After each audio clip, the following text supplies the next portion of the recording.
A partir de este momento, el equipo de Semana.com les presenta los hechos más importantes del día. Bienvenidos.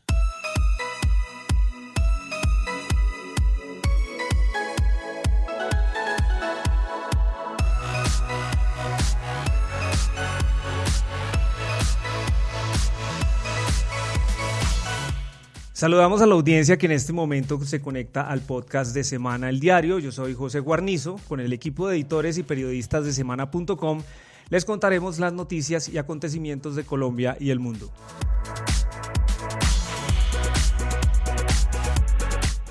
Bienvenidos a quienes nos escuchan en directo o en diferido a través de las plataformas Spreaker, Apple Podcast, TuneIn, iVoox y nuestras redes sociales. Hoy es miércoles 25 de julio y con la producción de David Gallego, bienvenidos a este nuevo episodio de la segunda temporada del diario.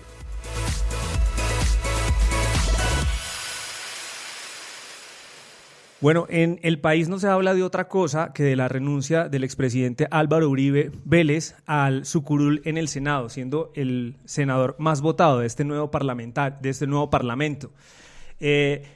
Nos preguntamos cómo transcurrió el primer día de hoy en el Congreso, luego de que Uribe anunciara el día de ayer por Twitter que renunciaba a su curul por el llamado a indagatoria de parte de la Corte Suprema de Justicia. La decisión del expresidente de renunciar a su curul a raíz de su llamado a indagatoria pues ha generado un sismo en el nuevo Parlamento. Estamos justamente en comunicación en directo con Astrid Suárez, que es nuestra periodista política, y para que nos cuente un poco cómo transcurre el día con la ausencia del expresidente Uribe. Buenas tardes, José, y a todos nuestros oyentes. Efectivamente nos encontramos al tanto de la plenaria del Senado que transcurre desde hace más o menos 40 minutos. En este momento se encuentran en receso debido a que dieron una media hora para volver a empezar. La sorpresa definitivamente la ha dado el senador Álvaro Uribe, primero porque no ha presentado su renuncia como lo había anticipado en el día de ayer, tras la decisión de la Corte de llamarlo en indagatoria, y segundo, por la ausencia. Dejó su silla vacía por el momento. Cuando fue llamado a lista, el subsecretario Saúl dijo que había presentado excusa médica. La única posibilidad de que haya presentado excusa médica es por haberse caído de su caballo el 3 de julio, el mes pasado, por tanto sería como la razón. Sin embargo, pues esta es la excusa oficial. Hay muchas razones políticas, incluso judiciales, por las cuales él no estaría en la sala. Efectivamente, pues en este momento se está discutiendo la conformación de las 7 comisiones permanentes del Senado. El orden del día solamente se hubiera podido interrumpir si Uribe efectivamente hubiera radicado su renuncia, pero esto no ha sido así. Aunque él no está, pues estos miembros de su bancada, se ve por ejemplo a María Fernanda Cabal, a Paloma Valencia, está José Obdulio Gaviria, y pues se siente la tensión en el Capitolio, los corrillos, por todo el caso que transcurre en este momento con Uribe. Astrid, en el recinto vecino en el que usted se encuentra también había bastante expectativa frente a los anuncios y la presencia que pudiera ser el representante Prada, también llamado ayer a indagatoria por la Corte Suprema de Justicia. ¿Qué se sabe de su presencia y su participación en el día de hoy en este recinto? Prada sí llegó, efectivamente la plenaria estaba para las 5 de la tarde, él llegó a las 4:30, sin embargo la plenaria fue aplazada para las 6 de la tarde, entonces pues todavía no se ha entrado a discutir, pero pues él, por ejemplo, contrario a Uribe, no ha presentado su renuncia, por tanto, él también continúa siendo representante. Ok, pues muchas gracias, Astrid. Esta mañana Rodrigo Rego, editor político de Semana.com, habló con Ernesto Macías, el nuevo presidente del Congreso, y justamente le preguntó por la situación del expresidente Uribe, si había presentado la carta, y pues aquí el el nuevo presidente del Congreso, Ernesto Macías, da algunas explicaciones pertinentes sobre este caso. Son las 9:50 de la mañana de este miércoles y nos encontramos en la presidencia del Senado con el presidente del Congreso, el senador Ernesto Macías del Centro Democrático. Pues, presidente, hasta este momento no se ha presentado ningún tipo de carta de renuncia del senador Álvaro Uribe a su curul. No, hasta ahora no ha llegado y hasta tanto no se radique en la Secretaría, pues obviamente no se puede tramitar. No sé, yo espero que de acuerdo a lo que él ha manifestado, que lo haga, que esa carta llegue en el día de hoy o en el día de mañana. Aspiro que esté llegando de acuerdo a lo que él ha dicho. Pero mientras tanto, pues no se puede tramitar. Ok, digamos cómo tiene que ser el procedimiento. El senador Álvaro Uribe tiene que radicarla en la Secretaría o perfectamente lo puede hacer en la plenaria de esta tarde en la que se estaba previsto elegir las comisiones permanentes. No, la carta tiene que radicarse en la Secretaría informa a la Presidencia y se incluye en el orden del día correspondiente. De manera que el trámite tiene que ser la carta física radicada en la Secretaría. Ok, en el momento en que llegue a presentarse la carta, ¿hay un término, creo que son 10 días, para que la plenaria tome esa decisión? Lo usual es que se tramite en la plenaria siguiente a que esté radicada la carta. De tal manera que nosotros no tenemos inconveniente. Si llega hoy temprano, se alcanza a radicar. Si llega por la tarde, pues ya no alcanzaremos. Y si llega en la tarde o mañana, se tramitaría para la próxima sesión. Y así. Es decir, aquí no hay inconveniente y es usual. Todas las renuncias se tramitan inmediatamente porque pues, la voluntad de la persona que renuncia debe interpretarse por parte de la mesa directiva. Ok, y presidente, finalmente, el tema de que se presente una renuncia la tiene que aprobar toda la plenaria, es decir, que todos los senadores que pertenecen a la plenaria del Senado deben votar si aceptan o no la renuncia, o eso ya es potestad de la mesa directiva aceptarla. No, es la plenaria la que acepta o niega la renuncia, de tal manera que la obligación nuestra es someterla a la plenaria, a la votación. Entonces simplemente se somete a votación y la plenaria decide. Yo les recuerdo, la última carta de renuncia fue la del senador Carlos Galán y inclusive él envió un mensaje pidiendo que se le aceptara y por unanimidad se aceptó sin ninguna discusión. Bueno, pues era Ernesto Macías, el nuevo presidente del Congreso, contándole a Rodrigo Urrego, editor político de Semana.com, qué va a pasar, digamos, en este trámite de la renuncia del expresidente Álvaro Uribe a su curul en el Congreso. José, este caso pues ha dado mucho de qué hablar y pues mucha gente se pregunta qué es lo que sigue en este caso. Esta mañana supimos que el representante Prada se notificó de esa decisión de la Corte del llamado a indagatoria. ¿Pero qué puede pasar con el expresidente Uribe? José, lo que viene a continuación depende de que se materialice el anuncio de la renuncia del expresidente Uribe a su curul en el Congreso. Si esto ocurre, si efectivamente él presenta renuncia formal y se le resulta aprobada por el Parlamento, entraría la Corte Suprema a evaluar si al ya no tener fuero Uribe, fuero como parlamentario, la Corte pierde competencia. En caso tal, el expediente pasaría a la Fiscalía, que tendría que acusarlos y luego de la indagatoria, esa es la determinación, frente a un magistrado del Tribunal Superior. Pero todos estos desarrollos dependen de que se concrete o no la renuncia de Uribe a su curul en el Senado. Claro. Johanna, hablemos un poco de las personas que han sido mencionadas a raíz de esta decisión de la Corte. Ya hablábamos hace unos segundos del representante Prada, pero también pues han salido a flote algunos nombres. Está el de una exfiscal y el de un abogado del expresidente Uribe. Sí, José, pues poco a poco se van conociendo más detalles de esta importante investigación que comienza la Corte Suprema de Justicia, pero como lo dice José, no sabemos qué autoridad continuará siendo la competente para seguir investigando.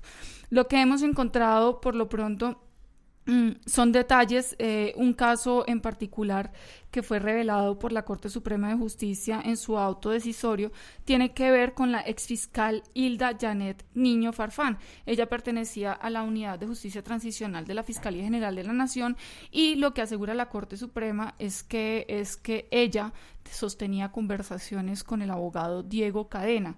El abogado Diego Cadena fungía como abogado del expresidente Álvaro Uribe Vélez, y desde la cárcel Buen Pastor ella habría ofrecido sus servicios para declarar en favor del hermano del expresidente Santiago Uribe Vélez. Esto, ella al parecer se habría tratado de un cambalache que ella intentó con la defensa de Uribe para recibir de alguna manera un beneficio de poder ejecutar un traslado del que ella estaba pendiente hacia una guarnición militar. Hoy, en este momento, ella se encuentra recluida en la Escuela de Caballería en Bogotá.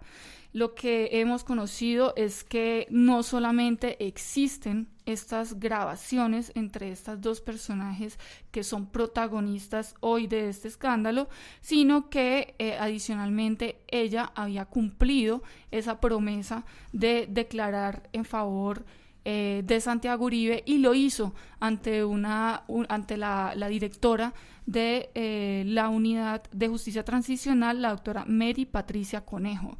Un fiscal de ese despacho le habría recibido la declaración. Esto ocurrió aproximadamente hace 3 semanas, y desde entonces las autoridades han acelerado el paso para poder finalizar estas investigaciones con estas nuevas evidencias que pues consideran muy sensible, porque la versión de Hilda Janet ante las autoridades es que el caso de Santiago Uribe, que en este momento se encuentra en juicio, acusado por los 12 apóstoles, por la conformación de los 12 apóstoles, fue todo un complot del exfiscal general Eduardo Montealegre, un poco para desacreditar la hipótesis de la fiscalía, que se venía con pasos pues agigantados y que en este momento están en manos de un juez de Medellín. Claro, otra de las aristas, José, de las que se ha hablado muchísimo el día de hoy, tiene que ver con un trino del expresidente Uribe, que dice lo siguiente, corrijo: hay reiteradas denuncias de que las grabaciones las hizo la agencia británica MI6, amigos de Juan Manuel Santos, autoridades extranjeras, en una treta en mi contra. Sin embargo, hay, digamos, una teoría distinta que tiene que ver con el dispositivo que usó el testigo Monsalve en la cárcel para grabar a los enviados del expresidente Uribe, supuestamente para, digamos, torcer su versión, según pues la versión de la Corte. ¿Cómo se grabó, digamos, esta reunión en la cárcel y qué tipo de dispositivo es? Sí, José, es un asunto sobre el que se ha discutido y se ha especulado mucho en los últimos días, porque la gran pregunta es cómo se logró hacer ese registro en video y en audio por parte de un detenido como lo es Juan Guillermo Monsalve, preso en la cárcel La Picota. Pues nos dimos a la tarea de indagar sobre el asunto y logramos constatar varias cosas. Se ha dicho que la grabación se logró gracias a la participación de las agencias de inteligencia norteamericanas, y más recientemente gracias a la participación, dicen otras voces, de la agencia de inteligencia británica. Realmente lo que hay de fondo sobre el asunto es un poco más sencillo y más criollo de lo que se ha dicho. Juan Guillermo Monsalve, que es el testigo en cuestión, está acusado de variar su testimonio. Es el personaje clave que sostiene que la familia Uribe Vélez fundó un grupo paramilitar en los años 80 en la hacienda La Carolina, y este es uno de los asuntos que tiene contra la pared. Por un lado a Santiago Uribe Vélez, que afronta un juicio en Medellín, y por otra parte pues al expresidente Uribe en los procesos que adelanta la Corte. Entonces Monsalve, al ser cuestionado sobre su credibilidad, consideró que la única forma de acreditar que lo que decía respecto a presiones que estuviera recibiendo para variar su testimonio era poder documentarlo, y como suelen hacerlo los detenidos en Colombia, consiguió un celular y consiguió un aparato para grabar esas reuniones. Y es a partir de allí que logra documentar en pequeños videos la presencia del abogado Diego Javier Cadena, que funge como abogado de Álvaro Uribe, en una reunión con él, y en este mismo registro aparece el abogado Jaime Lombana en otra mesa más al fondo, reunido con un allegado de él llamado Jaime Pardo Hashem. Lombana ha insistido hoy que detrás de la grabación podrían estar los británicos en colaboración con el presidente Juan Manuel Santos, pero no ha podido aportar ningún elemento para sustentar esto. Y ha dicho que se le intentó tender una celada, una trampa en la que no cayó gracias a que no cruzó ninguna palabra con Monsalve. Pero en síntesis, lo que hay de fondo es que Monsalve logró grabar esas reuniones, esos encuentros, con un reloj que tenía la posibilidad de grabar pequeños videos. Eso fue lo que hizo y trasladó todos esos elementos a la Corte, y estos son precisamente las evidencias o algunas de las evidencias con las que cuenta la Corte, además de interceptaciones, de entrevistas y de fotografías que documentan y soportan la decisión de llamar a indagatoria al expresidente Uribe y al representante Parada. Entonces, en conclusión, se trata de un reloj que hace video, no se trata, pues según lo que hemos sabido por parte de la Corte, que no es un dispositivo demasiado complejo, un reloj que graba video que se puede conseguir en cualquier parte del mercado, incluso puede llegar a ser muy barato, no es una tecnología demasiado sofisticada, y que además no solamente esa es la única prueba que tiene la Corte, sino tendría muchas más, teniendo en cuenta también interceptaciones de llamadas y otras.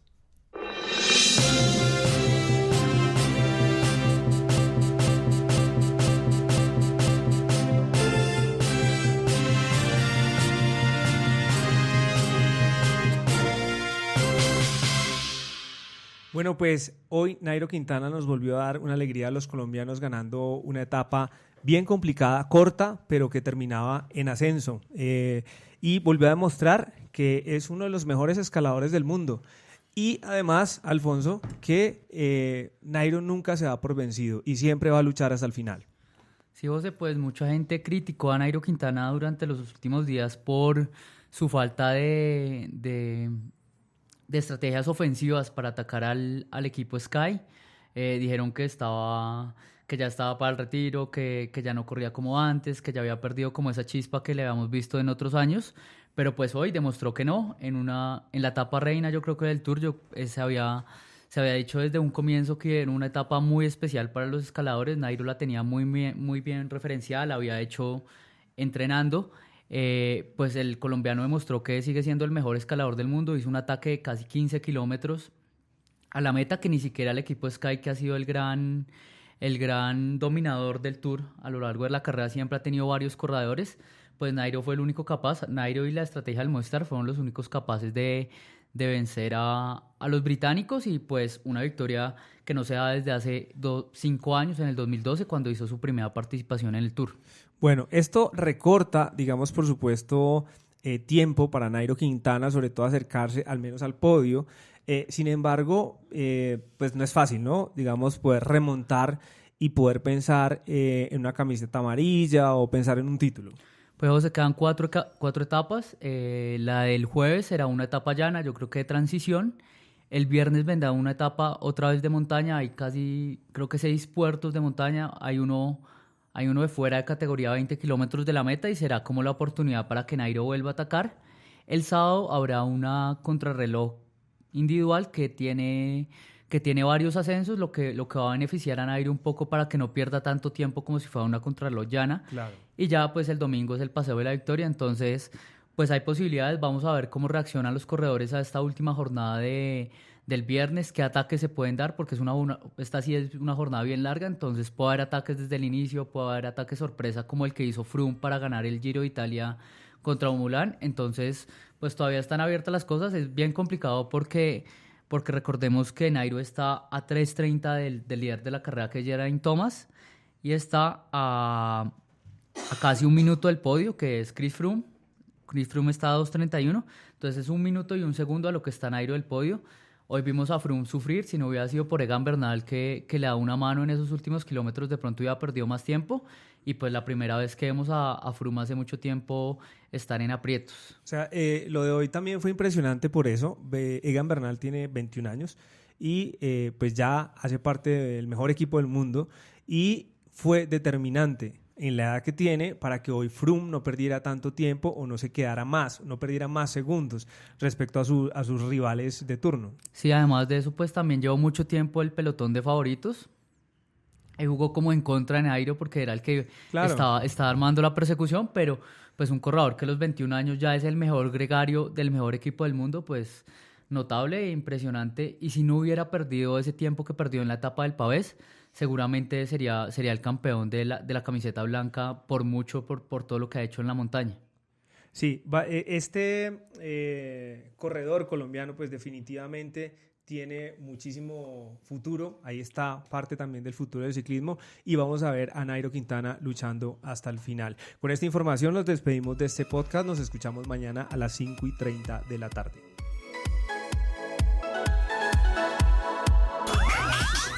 Escucha este podcast en vivo o descárguelo a través de las plataformas Spreaker, Apple Podcast, TuneIn y iVoox.